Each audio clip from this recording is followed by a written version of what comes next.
সোরায়াসিস রোগ আছে, এখন খাদ্যনালী ঘাও আছে, চোখে সমস্যা আছে, এখন যে ওরা উঠছে, এই এই বিভিন্ন ধরনের সমস্যা। তো আপনি আপনার সমস্যাটা যদি আমাদের সমাজে যারা আছেন তাদের উদ্দেশ্যে যদি আপনি একটু কিছু বলতেন। কি বলবো, আমার যে সমস্যার লেরা যে পাশে দাঁড়াইছে, এই জন্য আমি ধন্যবাদ।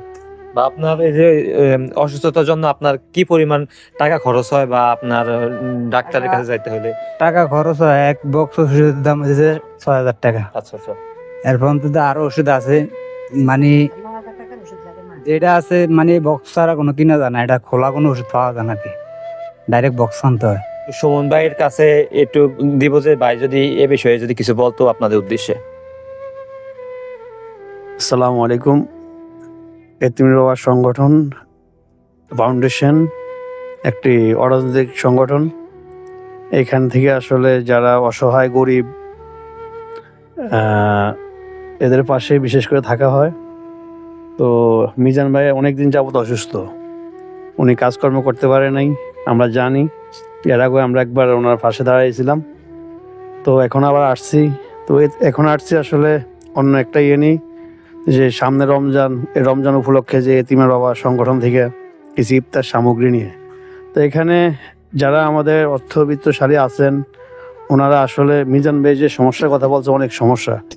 আপনারা যদি ওনার এটা দেখেন তাহলে একটু নিজেরাও আইসা মিজান ভাইয়ের সাথে যোগাযোগ করতে পারেন, বা এতিমের বাবা যে সংগঠন আছে, যে ফাউন্ডেশন আছে, ওদের সাথেও আপনারা যোগাযোগ করে সমন্বয় করে করতে পারেন। আপনাদের হিসাব নিকাশের ব্যাপারটা স্বচ্ছ থাকবে। আর বিশেষ করে আমাদের প্রবাসী যারা আছে, ওনারাই আসলে এদিকে একটু নজর বেশি দেন, আমি জানি। তো ওনাদের প্রতি আমাদের বেশি চাওয়া পাওয়া। হ্যাঁ, আপনারা যদি এদের মিজান ভাইয়ের মতন আরও যারা আছে এদের পাশে থাকেন, তাহলে ওনারা হয়তোবা কিছুদিনের জন্য একটু ওষুধ বা বিভিন্ন খরচপাতি একটু মেটানোর জন্য সহজ হবে। তো আমি জানি যে আমাদের ওই মিজান ভাইকে এক প্রবাসী শোনার পরে ওনাকে কিছু খরচের টাকাও দিয়েছেন। হ্যাঁ, আমরা এই টাকাটা মিজান ভাইয়ের আমরা করছি। আর রমজানের জন্য যে ইফতার সামগ্রীটা আছে, আমরা বিশেষ করে এখানে মুড়ি আছে,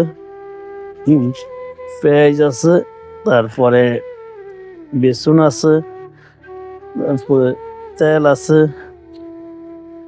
চিনি আছে, খেজুর আছে, বুট খেজুর, হ্যাঁ, তো আলু। তো আসলে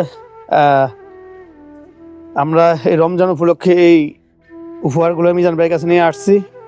আপনারাও যদি মিজান ভাইয়ের পাশে দাঁড়াতে চান, তাহলে এই যে এতিমের বাবা ফাউন্ডেশন আছে, ওদের সাথে একটু সমন্বয় করে, বা ওনাদের যে ভিডিওটা দেখলে লাইক শেয়ার কমেন্ট করে যে তার খোঁজখবর নিতে পারেন, জানতে পারেন, বা সহযোগিতার হাত বাড়িয়ে দিতে পারেন। আমি এই প্রত্যাশা করছি। আসসালামু আলাইকুম।